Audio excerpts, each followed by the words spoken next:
Hello all, welcome back to our channel. ఈరోజు మనం subject wise marks ఎన్ని వస్తాయి ఏంది అనేది ఇప్పుడు మనం చూద్దామండి.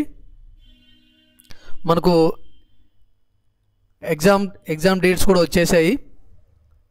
ఇంకా అప్లికేషన్ ఓపెన్ డేట్ వచ్చేసి 21 జనవరిన స్టార్ట్ అయింది. ఇంకా క్లోజింగ్ డేట్ వచ్చేసి 19 ఫిబ్రవరిని అయితే క్లోజ్ అవుతుందండి.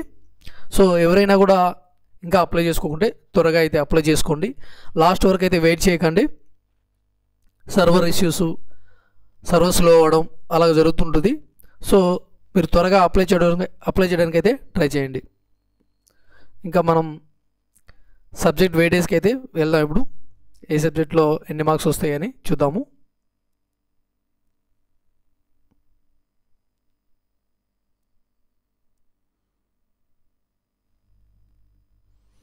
మనకు అప్లికేషన్ అనేది అంతా కూడా ఆన్లైన్లో ఉంటుందండి.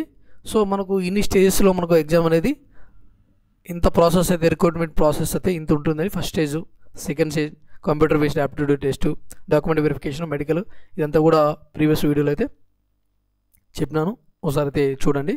నెక్స్ట్ మనకు CBT 1 విషయానికి వచ్చినట్లయితే ఇక్కడ మార్క్స్ వచ్చేసి మనకు 75 మార్క్స్, 75 క్వశ్చన్స్ 75 మార్క్స్ అయితే ఉంటాయి. ఈచ్ క్వశ్చన్ 1 మార్క్ అనమాట.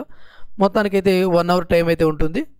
నెగిటివ్ మార్క్స్ CBT 1లో నెగిటివ్ మార్క్స్ ఉంటాయి, CBT 2లో కూడా నెగిటివ్ మార్క్స్ ఉంటాయండి. ఇంకా మినిమం పాస్ పర్సెంటేజ్ ఇచ్చారు, క్యాస్ట్ వైజ్ అన్రిజర్వ్డ్కి అందరికి ఇచ్చారు, ఒకసారి అయితే చూడండి. నెక్స్ట్ సిలబస్ అండి. ఈ సిలబస్ మీద కూడా సపరేట్గా ఒక వీడియో చేశాను, ఆ వీడియోలో అయితే మీరు చూడండి.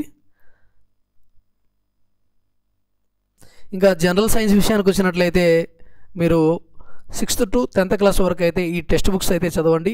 ఏపీ స్టేట్కి సంబంధించిన కావచ్చు అండ్ తెలంగాణ స్టేట్కి సంబంధించిన టెక్స్ట్ బుక్స్లు చదివితే సరిపోతాయి.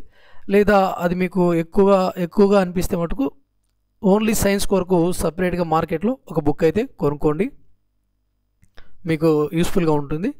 మనకు టైం ఉంది కాబట్టి మొత్తానికి అయితే టెక్స్ట్ బుక్స్ అయితే చదవడానికి అయితే ట్రై చేయండి. మ్యాక్సిమం NCERT బుక్స్ అయితే ప్రిఫర్ చేయండి, అవి లేకపోతే స్టేట్ బుక్స్ అయితే చదవండి, ఓకేనా.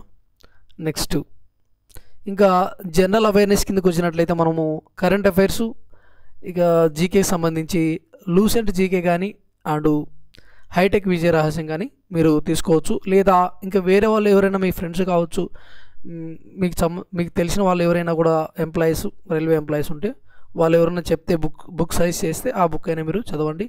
లేదా మీ ఇన్స్టిట్యూట్లలో మీ సార్ వాళ్ళు చెప్పినట్టు కానీ అది బాగుందనుకుంటే అవి కూడా మీరు చదవచ్చు. నెక్స్ట్ ఇంకా CBT 2 విషయానికి వచ్చినట్లయితే మనకు 2 పార్ట్స్ ఉంటాయండి. పార్ట్ 1, పార్ట్ 2 అని 2 పార్ట్లు అయితే ఉంటాయి. పార్ట్ ఏలో వచ్చేసి మనకు 100 మార్క్స్ అయితే, 100 క్వశ్చన్స్ 90 మినిట్స్ అనేది టైం ఉంటుందండి. ఇంకా పార్ట్ బిలో 75 క్వశ్చన్స్ అనేది ఉంటాయి. టోటల్ డ్యూరేషన్ వచ్చేసి 2 hours and 30 minutes ఉంటుంది.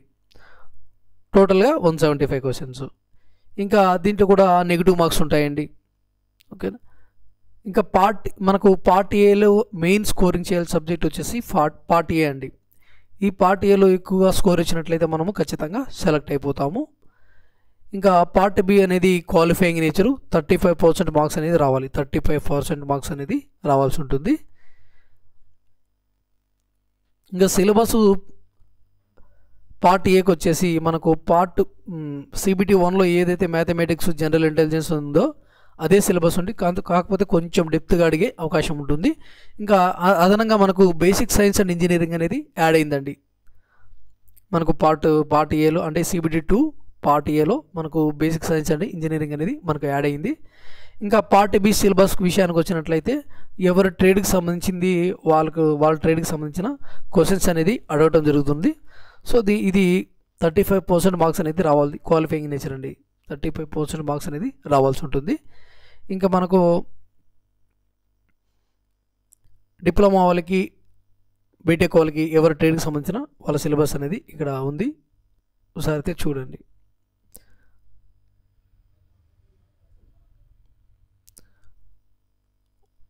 నెక్స్ట్ మనము మార్క్స్ వెయిటేజ్ విషయానికి వచ్చినట్లయితే చూద్దామండి. ఇప్పుడు ఇక్కడ CBT 1కు సంబంధించి మార్క్స్ వెయిటేజ్ అనేది ఇక్కడ ఇచ్చారు. ఇది 2018కి సంబంధించిన నోటిఫికేషన్ సంబంధించిన వెయిటేజ్ అండి.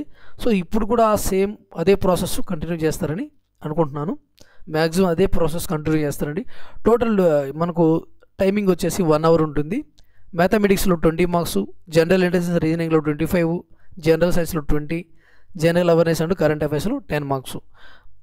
ఇక్కడ సిలబస్ అనేది మ్యాథమెటిక్స్ కానీ, జనరల్ ఇంటెలిజెన్స్ కానీ, జీకే కానీ అందరికీ ఆర్ఆర్బీ వాళ్ళకి కావచ్చు, ఎస్ఎస్సి కానీ, బ్యాంక్ వాళ్ళకి అందరికీ ఒకటే విధంగా ఉంటుంది ఆల్మోస్ట్. ఓకేనా. ఇక్కడ మెయిన్ డిఫరెన్స్ ఏంటంటే జనరల్ సైన్స్ అండి.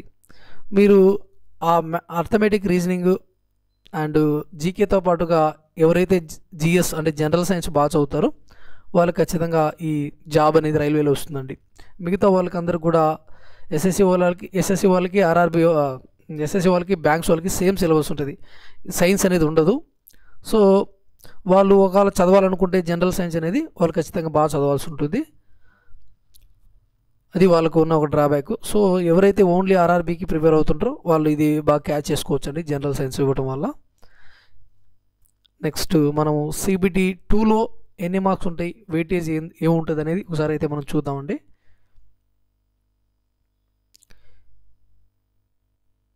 సిబిటి 2 ఇక్కడ సిబిటి 2కి సంబంధించి వెయిటేజ్ వచ్చేసి మనకు CBT 2 part A part B అని 2 ఉంటాయి.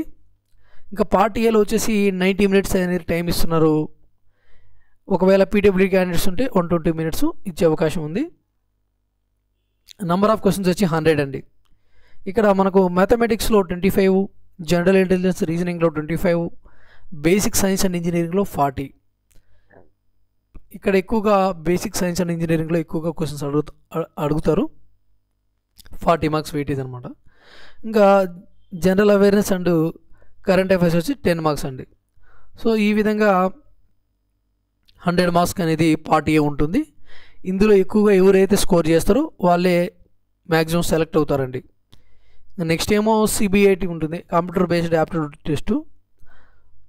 సో అందులో క్వాలిఫై అయితే ఖచ్చితంగా ఇందులో మెరిట్ వచ్చినట్లయితే ఖచ్చితంగా జాబ్ అనేది వస్తుంది.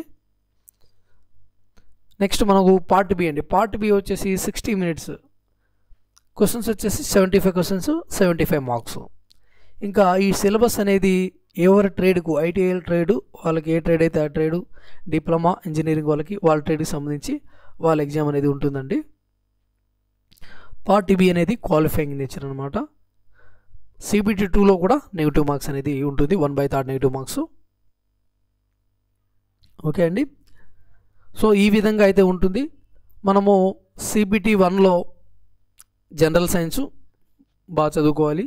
సిబిటి 2 విషయానికి వచ్చినట్లయితే బేసిక్ సైన్స్ అండ్ ఇంజనీరింగ్ అనేది మనం బాగా చదువుకోవాల్సి ఉంటుందండి. ఓకే. ఎవరైతే ఇందులో ఎక్కువగా స్కోర్ చేస్తారో వాళ్ళకి ఖచ్చితంగా వాళ్ళ పేరు అనేది మెరిట్ లిస్ట్లో ఉంటుంది. ఓకేనా. సో ఈ విధంగా మీరు చదువుకోవాల్సి ఉంటుందండి. టైం అయితే ఎక్కువనే ఇచ్చారు, బాగానే ఉంది. జూన్ అండ్ ఆగస్ట్లో కండక్ట్ చేస్తామని ఎగ్జామ్స్ అని చెప్తున్నారు. సో ఆగస్ట్లోనే అట్లా ఉంటుంది. వాళ్ళు టెంటివ్గా డేట్స్ ఇస్తారు కాబట్టి మారే అవకాశం కూడా ఉంటుంది, లేదా ఆగస్ట్లో జరిగే అవకాశం ఉంటుందండి. ఒకసారి అయితే మీరు ఇప్పటి నుంచే కొంచెం బాగా ప్రిపేర్ అవ్వండి. ఆల్రెడీ ప్రీవియస్గా చదివిన వాళ్ళు కూడా ఉంటారు, వాళ్ళకి ఇంకా చాలా ఈజీగా ఉంటుంది ఇప్పుడు ఎగ్జామ్ రాస్తే. బట్ కాంపిటీషన్ అనేది ఎక్కువగానే ఉంటుందండి. సో ఇది కూడా మీరు గుర్తుపెట్టుకోవాలి. అప్పట్లాగా తక్కువ కట్ ఆఫ్లు అయితే ఉండవు, కట్ ఆఫ్ అయితే ఎక్కువగానే ఉంటుంది. ఒకసారి జోన్ సెలెక్షన్ కూడా ఒకసారి అయితే చూసి అప్లై చేసుకోండి. నేనైతే ఒకసారి ఈ వీడియో కూడా చేసినాను, దానికి సంబంధించి వీడియో అనేది ఒకసారి చూడండి. ఓకే అండి. ఇలాంటి అప్డేట్స్ కోసం అయితే మన ఛానల్ని సబ్స్క్రైబ్ చేసుకోండి, మన ఛానల్ అయితే ఫాలో అవ్వండి. మన ఛానల్లో current affairs, GK questions, GK related subjects and arithmetic reasoning videos కూడా అప్లోడ్ చేయడం జరుగుతుంది. ఒకసారి అయితే మన ఛానల్ అయితే చెక్ చేయండి. వీడియో నచ్చినట్లయితే లైక్ చేయండి. మీ ఫ్రెండ్స్ ఎవరైనా ఏఎల్పికి ప్రిపేర్ అవుతున్నట్లయితే వాళ్ళకి మన వీడియోస్ అనేది షేర్ చేయండి. థ్యాంక్ యూ అండి.